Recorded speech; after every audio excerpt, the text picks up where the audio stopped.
Շնորհակալություն, մեծարգո վարչապետ, հարգելի գործընկերներ, նախագծով նախատեսվում է 2026 թվականի հուլիս ամսին արտահանում իրականացված տնտեսավարողներին տրամադրվող փոխհատուցման ենթակա պարտավորությունների կատարման նպատակով էկոնոմիկայի նախարարությանը հատկացնել ընդհանուր 5 միլիարդ 365 միլիոն 640 հազար դրամ բյուջե։ Նշեմ, որ 2026 թվականի հուլիս ամսին համաձայն գործընկեր պետական կառույցների ստացված օպերատիվ տեղեկատվությամբ արտահանվել է 2325 տոննա պղպեղ, 1579 տոննա լոլիկ, շուրջ 3.6 միլիոն հատ ծաղիկ, ծիրանի արտահանումը կազմել է 7010 տոննա, կեռասը 1715 տոննա, 430 տոննա սալոր է արտահանվել, 1645 տոննա դեղց եւ նեկտարին եւ այդպես շարունակ, քանի որ ցանկը շատ է, բոլորը չթվեմ, բայց արտահանման շուկաների դիվերսիֆիկացման նպատակով իրականացվող միջոցառումների եւ տնտեսվարողների կողմից ձեռնարկած քայլերի արդյունքում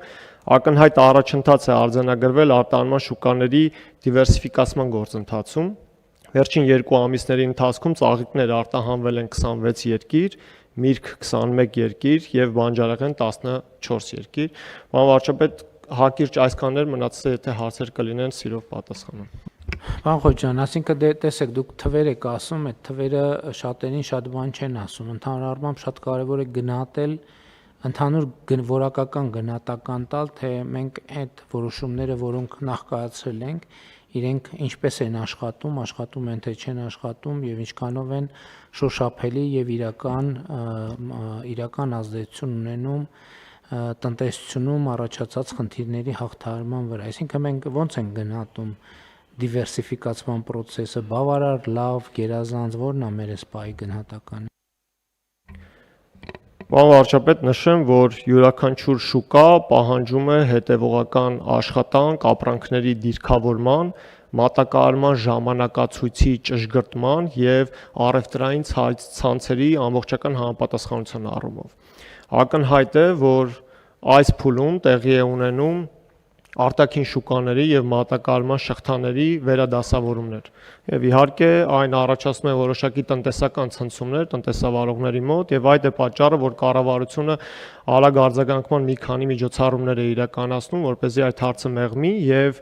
միաժամանակ տնտեսվարողները իրենք եւ ադապտացվում են փոփոխվող միջավայրին եւ նաեւ փորձում են առավելագույնս օգտագործել ստեղծված հնարավորությունները։ Կան տնտեսվարողներ, որոնք առավել պատրաստ են այս փոփոխություններին եւ ավելի արագ են արձագանքում, կան տնտեսվարողներ, որոնք իրենց բիզնեսի վերափոխման անհրաժեշտություն ունեն եւ կունենան։ Ընդհանուր առմամբ մի փոքր դժվարություն է առաջանում համեմատել արտահանման ծավալները, երբ իրար հետ համեմատում ենք, դժվարություն է առաջանում համեմատել, թե արդյոք օրինակ ծիրանի 10600 տոննա արտահանումը դա լավ ցուցանիշ է, թե ոչ, որովհետև եթե համեմատում ենք նախորդ տարվա ցուցանիշի հետ, տեսնում ենք, որ այն զգալի նվազ է, բայց նաև զուգահեռ տեսնում ենք, որ արտադրության ծավալները ծիրանի այս տարի նվազ է եղել, որովհետև հիմնականում նաև մայիս ամսին տեղացած բազմաթիվ անձրևները իրենք փոշոտման խնդիր են առաջացրել եւ այդ նվազ քանակը առաջացել է եւ արտադրության մեջ եւ նաև հետեւաբար ծավալների տարբերություն է նկատվում։ Օրինակ, եթե կեռասի արտահանումն ենք մենք համեմատում հունիս ամիսները նույն ժամանակահատվածի հետ, տեսնում ենք, որ այն գրեթե նույնական է, կարող է 10% շեղում լինել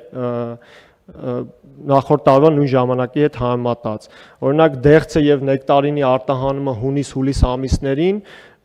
ավելի շատ է, էլի նույնական մակարդակում գտնված ավելի շատ է։ Ակնհայտ է, որ որոշ ապրանքատեսակներ իրենք ավելի քիչ տարբերություն են ունեցել արտահանման, որոշների դեպքում իրենք ավելի խորը, ավելի երկարաժամկետ աշխատանք են պահանջում։